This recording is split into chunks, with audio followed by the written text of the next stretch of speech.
আপনি জীবনে ব্যালেন্স খুঁজছেন, আপনি জীবনে আপনার লাইফে ভালোবাসা খুঁজছেন, কিন্তু আপনি ভগবানের কাছে প্রার্থনা করছেন, বারবার চেষ্টা করার পরেও সেই ভালোবাসা অসফলতার মধ্যে চলে যাচ্ছে, এরকম কিছু আপনার সঙ্গে হচ্ছে।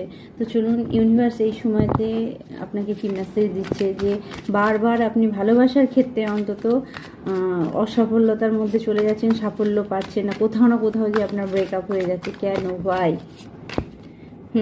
এখানে কিছু বন্ধুদের জন্য মেসেজ আসছে ইগো প্রবলেম, কোথাও না কোথাও ইগো প্রবলেমে কোনো মহিলা আপনার ওপরে কিন্তু কোনো ইভিল কাস্ট করছে আপনার লাইফকে নষ্ট করার জন্য। বন্ধুরা, ইয়েস, গ্রুপ ম্যাজিক হচ্ছে আপনার পার্টনারের থেকে আপনাকে দূরে করার জন্য, আপনার ভালোবাসাকে ছিনিয়ে নেওয়ার জন্য। 100% কোনো প্রপার্টি সংক্রান্ত ব্যাপার আছে এখানে। কেউ আপনাকে ঠকাচ্ছে, বারবার আপনাকে কান্নার মধ্যে ফেলে দিচ্ছে, আপনার পার্টনারের কাছ থেকে আপনাকে দূরে সরিয়ে দিচ্ছে। 100% মাদার ফিগার কোনো লেডি আছে যে কিন্তু এই জিনিসটা করছে আর চাইছে যে আপনি সবসময় অসুস্থ থাকুন, আপনি সবসময় মানে হেরে যান জীবনেতে। তো এইরকম কোনো লেডি আপনার জীবনে আছে, মহিলা এরকম আছে যে আপনার সঙ্গে কিন্তু আপনার উপরে, দেখুন এখানে ব্ল্যাক ম্যাজিক, ব্ল্যাক কার্ড আছে, মানে ব্ল্যাক ম্যাজিক আপনার উপরে 100% হচ্ছে।